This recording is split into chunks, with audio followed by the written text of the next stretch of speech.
The Canadian Water and Wastewater Association is the national voice for the municipal water utility sector, for water and wastewater. Our members are those municipal utilities across Canada, and then our private sector partners that support us in getting that job done. So I welcome everyone to get to our website at CWWA.ca, and you're going to find some great COVID-19 resources there. And while you're there, sign up for our e-bulletin. You don't have to be a member, just sign up, and it's lots of national information about water and wastewater in Canada.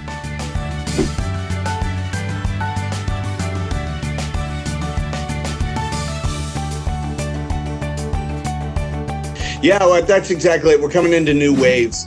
People talk about recovery or the new normal, but I don't think we're going to have any normal for a while. We're going to have this riding wave of in and out of waves. So we've got to be resilient. We've got to be able to adapt, and things will lighten up a little, and then we'll go back to the lessons we've learned about how to do a more solid lockdown. One of the best things I think through COVID is that we've seen the value of water and wastewater, that they are essential services, that you can't imagine COVID-19 without water in your home or without your toilets working. We are so critical to community health. So if anything, we've realized how important the sector is and how important it is to keep those systems going. We put out a few press releases, one on tap water, telling people to have trust in their tap water. One last reason to go out there. You know, when people were hoarding bottled water and toilet paper and things, you know, you've got it right to your home. And we've been educating people on what to flush, what not to flush, really, because if you start putting those things down the toilet that don't belong, fats, oils, greases, wipes that are not flushed, there's no such thing as a flushable wipe. They can knock you out of your home. They can cause a flooding on your street, in your home, and knock you out during COVID. So we've been doing a lot of work around that. We've been working a lot on identifying water as essential and the water workers as essential workers. So we want to make sure that they're recognized for all the needs that they, you know, the PPE. I think there's been a great realization of the importance of PPE. We've always had it. We've had it around. We know there are intrinsic dangers within wastewater, especially. And I think we're even more careful during this period of time. So we want to make sure that our workers have the PPE that they need. Utilities don't run themselves. They need people. The most important thing is that we've got people that are healthy and safe. So again, with the PPE, and that they're a priority for PPE, that we've figured out how to separate our admin staff from our operations staff. And then within your operations staff, you'll see a lot of utilities dividing their ops into crew. And that crew is a team, and they stick together. You don't intermix your team. So if you get someone sick, you've lost a crew, but you haven't infected your entire workforce. So learning to work in these crews has been important. And that means still with separation on the plant, in the truck, maybe driving 2 trucks. If we go back into another wave, we've learned lessons about securing our workers at home, isolating them so that they stay healthy, or even sequestered on site within the plant. There's been some communities that have experimented with that to make sure that their operations continue. So we'll see a lot of that. How to enter a home, how to work with the public. All those things have some new procedural operations. And we're trying to put a lot of that up on our website. So again, we have some pandemic plans available to help.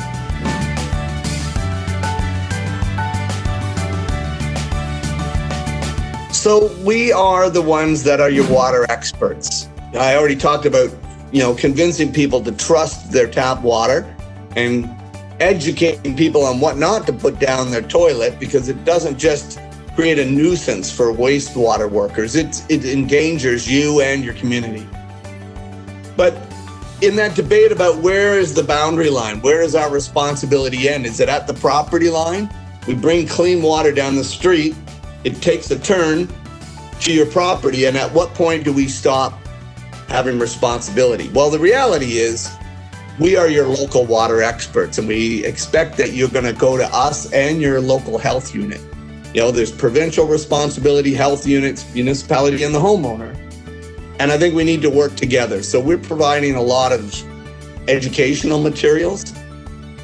As we started to come out of the first wave of COVID-19, a lot of buildings have been closed down for a long period of time, which put concerns about the tap water in the system. So we're doing a lot of educating about that.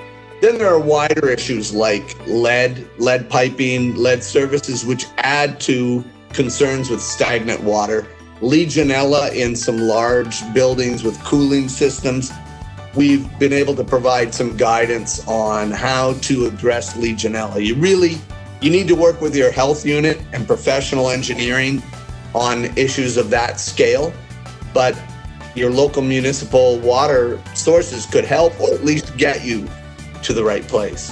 Oh, and the last part, really exciting, is what's going on with wastewater and COVID, and how we may be able to provide really great data to the health units on tracking COVID-19 in a community. So we really don't know enough about asymptomatic people, how many people have had it and not shown symptoms, but we can track it perhaps in the wastewater. So, a year and a half, 2 years ago, we've been testing for samples of marijuana or methamphetamines or cocaine, and we can detect that and tell a health unit how much is being used in a community. And so we can do the same in COVID.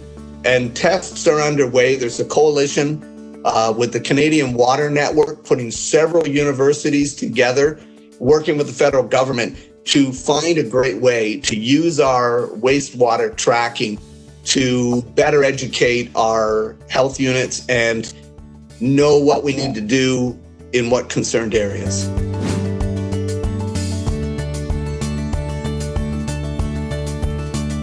COVID has had a major impact on our municipalities. There's been a major loss of revenue because of, whether it's transit or water use is down, or you're not paying your water bill or your taxes, and they're in trouble. So a lot of infrastructure work and construction was delayed, or it's slowed down because of procedures.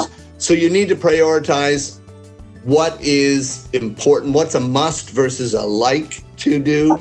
You need to understand the importance of maintenance. There's some critical maintenance, and we've learned over and over again that failure costs 4 to 5 times more than preventative repair. So if you let something go until it fails, it will always cost you about 4 times more to fix a collapsed system. And it's difficult. Our water managers need to argue around the table at their own municipal budget meetings. They need to argue for the priority of water and wastewater within a community that's battling on transit, recreation, housing, all the things that municipalities do. And we need to argue for the priority of water within there.